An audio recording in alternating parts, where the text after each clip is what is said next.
మనం అసలు ఈ భూమి మీద ఎందుకు పుట్టామంటే ఆయన్ని ప్రేమించటానికి, ఆయన కొరకే మనం ఈ భూమి మీద పుట్టాం. చూద్దాం ఎఫ్సీ పత్రిక 1వ అధ్యాయం 4 నుండి 6 వరకు మనం చూస్తే, ఎట్లనగా తన ప్రియనియందు తాను ఉచితముగా మనకు అనుగ్రహించిన తన కృపామహిమకు కీర్తి కలుగునట్లు తన చిత్త ప్రకారమైన దయా సంకల్పము చొప్పున యేసుక్రీస్తు ద్వారా తనకు కుమారులుగా మనల్ని స్వీకరించుటకై మనల్ని ముందుగా తన కోసమే నిర్ణయించుకున్నాడు. ముందుగా, ఎంత ముందుగా? సృష్టి పుట్టక ముందే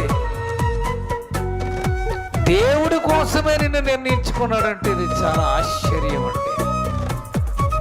మనల్ని నిర్ణయించుకున్నాడు ఆయన కోసం.